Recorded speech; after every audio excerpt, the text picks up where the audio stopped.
વિદ્યાર્થીઓ આજના સેશનમાં નવું ચેપ્ટર ચાલુ કરીએ. Chapter number 13 nucleus. આપણે જ્યારે પણ ન્યુક્લિયસની વાત કરીએ એટલે આપણને ખબર છે નાભી. તો કોઈ પણ દ્રવ્ય હોય પદાર્થ હોય એની નાભી એટલે ધન વિદ્યુત ભારિત. ઓલરેડી લાસ્ટ ચેપ્ટરમાં 12મા ચેપ્ટરમાં આપણે ગાયકવાડ-મોઝગન હોય, રુથરફોર્ડનો પરમાણુ મોડેલ હોય અથવા વર્ણપટ શ્રેણીઓ હોય અથવા બોર મોડેલ હોય એના પરથી આપણે ચેપ્ટર નંબર 13 એટલે કે જે ન્યુક્લિયસ જે છે એમાં અમુક થિયરી 12મા ચેપ્ટરના થિયરી પર આધારિત છે. સૌથી અગત્યની વસ્તુ યાદ રાખો વિદ્યાર્થીઓ કે આપણે જ્યારે પણ નવું ચેપ્ટર ચાલુ કરીએ એનો બેઝિક કોન્સેપ્ટ ખબર હોવી જોઈએ. હવે ચેપ્ટર નંબર 13 13મા ચેપ્ટરમાં જે ન્યુક્લિયસની વાત કરીએ ન્યુક્લિયસ સૌથી પહેલા તો ન્યુક્લિયસ શું છે? ન્યુક્લિયસ એટલે કોઈ પણ પદાર્થ હોય એનો કેન્દ્ર જેવો. રુથરફોર્ડના મત મુજબ કહીએ તો સમગ્ર પદાર્થનો દળ જે ધન વિદ્યુત ભારિત પર આધારિત હોય એને આપણે ન્યુક્લિયસ કહીએ અને ઇલેક્ટ્રોન એની આજુબાજુની કક્ષામાં વર્તુળાકાર ગતિ કરે. આ ચેપ્ટર ચાલુ કરતા પહેલા આપણે ઓલરેડી કેમિસ્ટ્રીમાં વાંચી ગયા છે પરમાણુ ક્રમાંક, તત્વ, પરમાણુ ભારાંક. હવે એની સમજૂતી બેઝિક કોન્સેપ્ટ માટે લઈ લઈએ. એટલે જ્યારે પણ ચેપ્ટરની વાત કરીએ ન્યુક્લિયસની ત્યારે બેઝિક રાસાયણિક સાંકેતિક સ્વરૂપ કઈ રીતે દર્શાવવાનું હોય છે એ ધ્યાન રાખજો વિદ્યાર્થીઓ. બીજી વસ્તુ આ ચેપ્ટરમાં અમુક શોર્ટકટ ટ્રિક્સ જે તમને બતાવું, જે યાદ રાખવા માટે, રિકોલ કરવા માટેની જે ટેકનિક છે એ લખતા રહેજો, જેથી આપણે જ્યારે પણ દાખલાની ગણતરી કરીએ અથવા થિયરિટિકલ પાર્ટ લઈએ ઝડપથી આપણે આવડી જાય. સૌથી પહેલા બેઝિક કોન્સેપ્ટ લઈએ. કોઈ પણ તત્વ હોય રાસાયણિક પ્રક્રિયાઓ મુજબ અથવા રસાયણ વિજ્ઞાનમાં એને ZXA વડે દર્શાવવામાં આવે. હવે Z શું છે? તો Z એટલે કે પરમાણુ ક્રમાંક અને X એટલે કે તત્વ જેને આપણે એલિમેન્ટ કહીએ અને A એટલે એને આપણે પરમાણુ ભારાંક અથવા પરમાણુ દળ કહીએ છીએ. સૌથી અગત્યની વસ્તુ પરમાણુ ક્રમાંક શું દર્શાવે છે? તો પરમાણુ ક્રમાંક ઇલેક્ટ્રોન અને પ્રોટોન ની સંખ્યા દર્શાવે છે. આ તત્વ અને A શું દર્શાવે છે? તો પ્રોટોન વત્તા ન્યુટ્રોન ની સંખ્યા. ધ્યાનથી જુઓ વિદ્યાર્થીઓ, જ્યારે પણ આપણે રાસાયણિક તત્વ દર્શાવવાનું હોય એટલે ZXA અથવા આ જ સમીકરણને આપણે સમીકરણ એટલે સાંકેતિક સ્વરૂપને આ રીતે પણ દર્શાવી શકીએ કે A પરમાણુ ભારાંક આ બાજુ જમણી બાજુ કે ડાબી બાજુ ક્યાંક પણ લખી શકાય. દાખલા તરીકે હું તમને કહું, મારી પાસે 2He4 હિલિયમ છે. પરમાણુ ક્રમાંક કેટલો? તો કે 2. હવે આ પરમાણુ ક્રમાંક એટલે કોની સંખ્યા દર્શાવે? ઇલેક્ટ્રોન અને પ્રોટોન. અને આ ઇલેક્ટ્રોન અને પ્રોટોનની સંખ્યા કેવી હશે? એક સરખી. એટલે હિલિયમમાં ઇલેક્ટ્રોનની સંખ્યા કેટલી? 2. પ્રોટોનની સંખ્યા પણ કેટલી? 2. હવે આ A છે એટલે આ સમીકરણ પરથી Z 2 અને A કેટલા છે આપણી પાસે? 4. હવે આ તો ઇલેક્ટ્રોન અને પ્રોટોનની સંખ્યા, આ પ્રોટોન વત્તા ન્યુટ્રોનની સંખ્યા. હવે આના પરથી જો મારે ન્યુટ્રોનની સંખ્યા શોધવી હોય તો એના માટે A - Z. A ની રકમ કેટલી? 4. Z ની રકમ કેટલી? 2. એટલે ન્યુટ્રોનની સંખ્યા પણ 2. ફરી જોઈએ આપણે, પ્રોટોનની સંખ્યા કેટલી? 2. ન્યુટ્રોનની સંખ્યા કેટલી? 2. એટલે આ A પ્રોટોન અને ન્યુટ્રોનનો સરવાળો દર્શાવે છે. દાખલા તરીકે મારી પાસે એક તત્વ છે 6C12.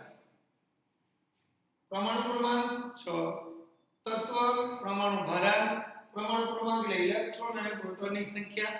એટલે ઇલેક્ટ્રોનની સંખ્યા કેટલી? 6. પ્રોટોનની સંખ્યા કેટલી? 6. અને પરમાણુ ભારાંક કેટલું? તો પરમાણુ ભારાંક 12. એટલે પ્રોટોન વત્તા ન્યુટ્રોન. ન્યુટ્રોનની સંખ્યા શોધવાની હોય તો ન્યુટ્રોન માટે A - Z. હવે A - Z એટલે 12 - 6 એટલે ન્યુટ્રોન કેટલા? 6. આવો જ એક તત્વ લઈ લઈએ આપણે 92 યુરેનિયમ 235. હવે પરમાણુ ક્રમાંક 12. એટલે ઇલેક્ટ્રોનની સંખ્યા કેટલી? 12. પ્રોટોનની સંખ્યા કેટલી? 12. તત્વ યુરેનિયમ. આ પ્રોટોન વત્તા ન્યુટ્રોનની સંખ્યા. મારે આના પરથી ન્યુટ્રોન શોધવાનું હોય તો આ સૂત્ર પરથી a z એટલે 235 92 એ આપણને ન્યુટ્રોનની સંખ્યા મળશે. આ યાદ રાખજો વિદ્યાર્થીઓ, તત્વ માટે પ્રોટોન ન્યુટ્રોનની સંખ્યા કઈ રીતે શોધવા એ યાદ રાખજો. હવે જેટલા પણ રાસાયણિક તત્વો હોય એને સામાન્ય 4 ભાગમાં વિભાજિત કરવા. હવે આપણે જે અત્યારે જે સમજૂતી જોઈએ, બીજી એક વસ્તુ વિદ્યાર્થીઓ, જે તમને અહીંયા બોર્ડ પર લખાવું છે નોટ્સ કરીને એ નોટબુકમાં લખી દેજો. કેમ કે એ NCERT ટેક્સ્ટબુકમાં નહીં પણ યાદ રાખવા માટે સૌથી અગત્યનો મુદ્દો છે. હવે રાસાયણિક તત્વોની દૃષ્ટિએ આપણે એના 4 પ્રકારના વિભાજન કરી શકીએ. હવે 4 પ્રકારના વિભાજન હોય એટલે સૌથી પહેલા યાદ રાખજો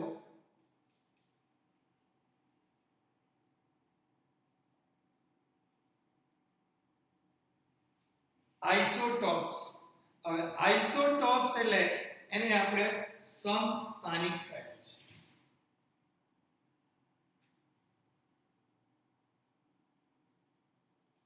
સમસ્થાનિક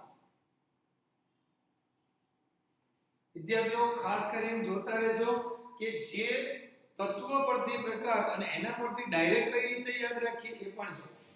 તો આ તત્વ હવે સૌથી પહેલા આઇસોટોન, પછી બીજો લઈએ આપણે આઇસોબાર, સમદળાંકીય અથવા સમભારીય,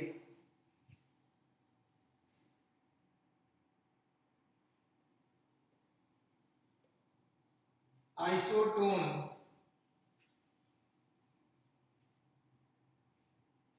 અને આઇસોમર. વિદ્યાર્થીઓ આ તત્વના પ્રકાર અને એને યાદ રાખવા માટે એક સામાન્ય સમજૂતી માત્ર Z, A અને N યાદ રાખવા માટે. Z, A અને N. હવે ધ્યાનથી જોજો. હવે સમસ્થાનિક આઇસોટોન કોને કહેવાય? સૌથી પહેલી વસ્તુ યાદ રાખો, આઇસોટોન એટલે સમસ્થાનિક. સ્થાન કેવા હશે? સરખા. સ્થાન એટલે ક્રમ, એટલે કે આ રકમ કેવી હશે? Z ની રકમ સમાન, પણ એ કેવો હશે? અસમાન. અને હવે આ Z ની રકમ સરખી હોય, આ રકમ જુદી જુદી હોય તો ઓટોમેટિકલી N ની રકમ પણ કેવી હશે? અસમાન. એટલે જુદા જુદા આ રીતે લખી શકાય. ફરી ધ્યાનથી સાંભળો વિદ્યાર્થીઓ. સમસ્થાનિક કોને કહેવાય? કે જેમાં પરમાણુ ક્રમાંક સરખા હોય પણ પરમાણુ ભારાંક સરખા ના હોય એને આપણે સમસ્થાનિક કહીએ. દાખલા તરીકે 92 યુરેનિયમ 235, 92 યુરેનિયમ 236, 92 92 યુરેનિયમ પરમાણુ ક્રમાંક સરખા પણ ભારાંક જુદા જુદા છે એટલે એને આપણે સમસ્થાનિક કહીએ છીએ. એ જ રીતે આઇસોબાર ની વાત કરીએ. આઇસોબાર એટલે ભાર. ભાર એટલે કઈ રકમ? A. A ની રકમ કેવી રહેશે? સમાન. તો બાકી બંને રકમ કેવી હશે? અસમાન. જો વિદ્યાર્થીઓ શોર્ટકટ ટેકનિક ફરી તમને કહું, જે ટેક્સ્ટબુકમાં સમજૂતી નથી પણ આપણે આજના સેશનમાં જે પણ કરાવીએ છીએ એ ઓલમોસ્ટ ટેક્સ્ટબુકના ઘણા બધા પાનાઓ એમાં સમાવિષ્ટ થઈ જશે. એટલે ધ્યાનથી જોજો અને આ લખતા. પછી ફરી તમને યાદ કરીએ આઇસો બાર. બાર એટલે ભાર. ભાર એટલે એની રકમ સરખી, બાકી બંને રકમ કેવી હશે? જુદી જુદી. હવે આઇસોટોન ની વાત કરીએ. Tone N. N ની રકમ સરખી. N ની રકમ સરખી એટલે આ રકમ આપણને કેવી મળશે? સરખી. તો બાકી બંને રકમ કેવી મળશે? જુદી જુદી. હવે કઈ રીતે એ પણ તમને કહું. હવે આઇસોટોનમાં સમાન કઈ રીતે ન્યુટ્રોન? દાખલા તરીકે મારી પાસે 1H3 અને 2He4. હવે આ બંનેમાં આ Z A ન્યુટ્રોનનો સૂત્ર હમણાં જ લખ્યું આપણે. N A Z, A Z2, A Z2 ન્યુટ્રોનની સંખ્યા સરખી. એટલે આવા તત્વોને આપણે શું કહેવાય? આઇસોટોન. હવે આઇસોમર ની વાત કરીએ. આઇસોમર એટલે પરમાણુ ક્રમાંક પણ સરખા, પરમાણુ ભાર પણ સરખા આ બંને સરખા હોય એટલે ન્યુટ્રોનની સંખ્યા પણ કેવી હશે સરખી તો વિદ્યાર્થીઓ હવે કન્ફ્યુઝન સર ત્રણે સરખા હોય તો જુદું શું છે વિદ્યાર્થીઓ આમાં માત્ર એક વસ્તુ યાદ રાખજો કે આની લાક્ષણિકતાઓ જે હશે એ જુદી જુદી હશે હું 92 યુરેનિયમ 235 લઉં અમુક તાપમાને કે બીજા તત્વોની અનુલક્ષણ લઉં તો એ ફરી એની લાક્ષણિકતાઓ બદલાઈ જશે એટલે આમાં માત્ર અને માત્ર લાક્ષણિકતાઓ જુદી જુદી હશે ફરી યાદ કરીએ રાસાયણિક તત્વોના કેટલા પ્રકાર ચાર આઇસોટોપ્સ આઇસોબાર આઇસોટોન અને આઇસોમર હવે આના માટે આ એક શોર્ટકટ ટેકનિક વિદ્યાર્થીઓ ફરી રિમાઇન્ડ કરીએ કોઈપણ રેફરન્સ બુકમાં અથવા કોઈપણ ટેક્સ્ટ બુકમાં અથવા મટીરીયલમાં આ રીતે નહીં હોય એટલે મહેરબાની કરીને નોંધ કરી લેજો ટોપ્સ z સમાન બાકી અસમાન આઇસોબાર એ સમાન બાકી બે અસમાન આઇસોટોન અસમાન બાકી બે એ જે રહેશે અસમાન આમાં બધા જ સમાન યાદ રાખવાનું કઈ રીતે હમણાં જ કીધું આઇસોટોપ્સ ક્રમાંક આઇસોબાર ભાર આઇસોટોન tone n is a silent એટલે n યાદ રાખવાનું અને આઇસોમર એટલે કે મર એટલે કે લાક્ષણિકતાઓ સરખી બાકી બધા જે લાક્ષણિકતાઓ જુદી જુદી બાકી z a અને n એ રકમ કેવી હશે સરખી આ વસ્તુ યાદ રાખજો વિદ્યાર્થી એટલે આ તત્વો માટે આ એક વસ્તુ યાદ રાખજો બીજી એક વસ્તુ યાદ કરીએ કે જ્યારે પણ આપણે પરમાણુ દળ લઈએ છીએ હવે ન્યુક્લિયસની વાત કરતા હોય એટલે ન્યુક્લિયસનું દળ કેવું હોય ઘણું નાનું હોય હવે આવા દળ માટે વાત કરીએ તો એકમ કિલોગ્રામમાં તો ના જ લેવાય એટલે એનો નાનો એકમ જે છે ને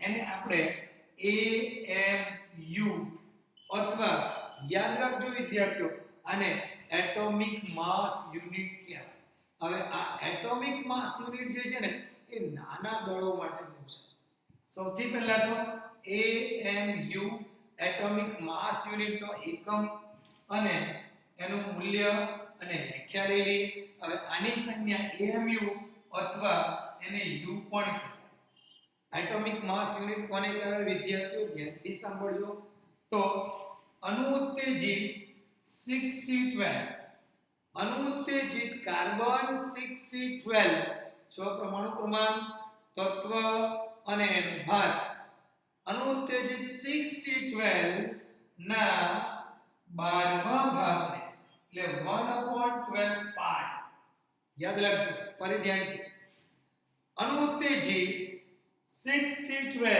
ના 12મા ભાગને એક AMU કહે છે એટોમિક માસ યુનિટ હવે આ એટોમિક માસ યુનિટ આપણે જ્યારે પણ લઈએ ત્યારે વિદ્યાર્થીઓ યાદ રાખજો ફરી રિમાઇન્ડ કરજો કે આના માટે સંજ્ઞા U અને દળ છે એટલે આનો દળ આપણે લગભગ પ્રોટોન અને ન્યુટ્રોનનું દળ લેતા હતા એના જેટલું જ લેવાનું એટલે આનો દળ લગભગ 1.66 into 10⁻27 કિલોગ્રામ આનો દળ એટલે એક એટોમિક માસ યુનિટ બરાબર 1.66 into 10⁻27 કિલોગ્રામ હવે બીજી વસ્તુ યાદ કરીએ વિદ્યાર્થીઓ આપણે હમણાં જોયું આઇસોટોપ્સ આઇસોબાર આઇસોટોન અને આઇસોમર હવે જે શોર્ટકટ ટેકનિક દાખલાઓ માટે અને એ દાખલાઓ એટલે ફરી યાદ કરો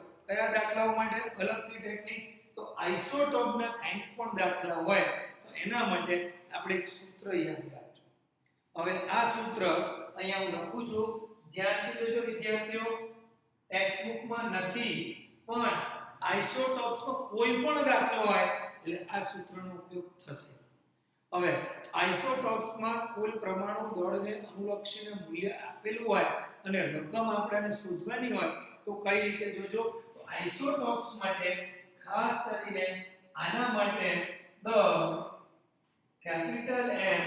કેપિટલ M એટલે આપણી પાસે કુલ દળ હવે કેપિટલ M x1 આ ટકાવારીમાં લઈએ આ x1 into m1 એટલે આઇસોટોપ સમસ્થાનિક બે પદાર્થ હશે એટલે એકનું દળ બીજી વસ્તુ વત્તા આપણે અહીંયા x1 લીધું એટલે 100 - x1 અને m2 ખબર પડી વિદ્યાર્થીઓ હવે અને છેદમાં કુલ ટકાવારીના સ્વરૂપમાં છે એટલે 100 અને આ રકમ પણ જે તમને મળશે એ પણ ટકાવારીના સ્વરૂપ વિદ્યાર્થી ફરી ધ્યાનથી સાંભળો આપણી પાસે આઇસોટોપ્સ હોય ટકાવારીની ગણતરી કરવી હોય અથવા દળનું શોધવાનું હોય કુલ દળ આપેલું હોય તો સ્પેશિયલ આઇસોટોપ્સ માટે આ એક સૂત્ર જે છે એનો ઉપયોગ આપણે કરીશું એટલે આઇસોટોપ્સ આપણા ટેક્સ્ટ બુકમાં ઓલરેડી રેફરન્સ તરીકે નાનકડી એક સમજૂતી છે એના પરથી આ સૂત્ર તૈયાર કર્યું છે બીજી એક વસ્તુ કહો વિદ્યાર્થીઓ જ્યારે પણ આપણે તત્વની વાત કરતા હોતા ન્યુક્લિયસની ત્રિજ્યાની વાત કરીએ છીએ ત્યારે યાદ રાખજો ન્યુક્લિયસનું પરિમાણ એટલે એની સાઈઝ આકાર તો એ કોના પર આધારિત છે ઓલરેડી તત્વ જોઈ લીધા z a અને x શું છે હવે ન્યુક્લિયસનું પરિમાણ એટલે કે ન્યુક્લિયસનો આકાર એના માટે ખાસ કરીને એક સમજૂતી જો વિદ્યાર્થીઓ ન્યુક્લિયસના પરિમાણ માટે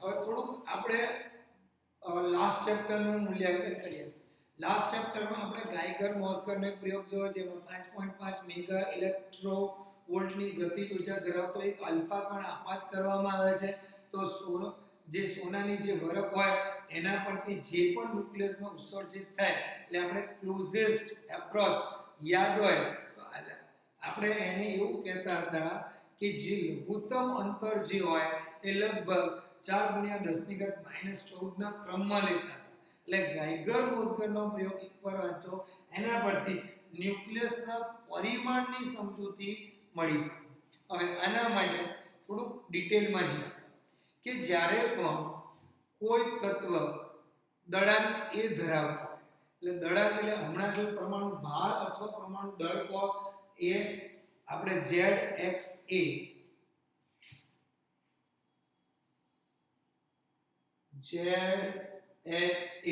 એટલે કે દળ હવે ધારો કે કોઈ પણ દળાંક એ ધરાવતો હોય તો ન્યુક્લિયસની ત્રિજ્યાનો ઘન એ પરમાણુ દળના સમપ્રમાણમાં હોય છે આ સમીકરણ પરથી આપણે r સમપ્રમાણમાં a⁻1/3 એટલે r r0 a⁻1/3 વિદ્યાર્થીઓ ધ્યાનથી જો આ ન્યુક્લિયસની ત્રિજ્યા છે એટલે જો આપણી પાસે દળ હોય તો એ દળના પરથી આપણે એની સાઈઝ પરિમાણ શોધી શકીએ એટલે એ પણ કઈ રીતે તો ન્યુક્લિયસની ત્રિજ્યા અને પરમાણુ દળાંક વચ્ચેનો જે સંબંધ જે છે એટલે r ક્યુબ સમપ્રમાણમાં a એટલે r સમપ્રમાણમાં a ક્યુબ એટલે r r0 a⁻1/3 આ સમીકરણ ન્યુક્લિયસની ત્રિજ્યા અને પરમાણુ દળ વચ્ચેનો સંબંધ દર્શાવે છે જ્યાં r0 એ અચળાંક છે અને આપણે ન્યુક્લિયસ અચળાંક પણ કહીએ છીએ એનું મૂલ્ય 1.1 × 10⁻15 એટલે 1.1 × 10⁻15 મીટર થી 1.2 × 10⁻15 મીટરના ક્રમમાં હોય છે સામાન્ય ટેક્સ્ટ બુકમાં જે પણ ગણતરી કરીએ જે પણ દાખલા લઈએ એના માટે આ રકમ 1.2 ફર્મી એટલે 1.2 × 10⁻15 ના મીટરના ક્રમની હશે એટલે 1 ફર્મી બરાબર 10⁻15 મીટર વિદ્યાર્થીઓ ચેપ્ટરમાં આજે જે કરાયું એ બેઝિક કોન્સેપ્ટ છે આ યાદ રહેશે તો ચેપ્ટર એકદમ ઈઝીલી આવશે ફરી યાદ કરીએ વિદ્યાર્થીઓ આ ચેપ્ટરમાં સૌથી અગત્યના જે ટોપિક જે છે એ તમને કહું રેડિયો એક્ટિવ તત્વો alpha beta gamma radio active વિકિરણ અને એની સાથે સાથે આપણે અત્યારે જે જોયું એ આઇસોટોપ્સ આઇસોમર એ અને બંધન ઊર્જા આ ચાર ટોપિક મોસ્ટ આઈએમપી આ ચેપ્ટર માટે બીજી એક વસ્તુ ધ નેક્સ્ટ પિરિયોડિક ટેસ્ટ માટે પણ આ ચેપ્ટર છે એટલે જે જુલાઈ એન્ડમાં આપણે જે ચેપ્ટર લઈએ છે એમાં ઓલરેડી આ ચેપ્ટર છે. ફરી પાસ ફોરવર્ડમાં રિવાઇઝ કરાવી. સૌથી પહેલા આ સિમ્બોલિક ફોર્મ યાદ રાખજો.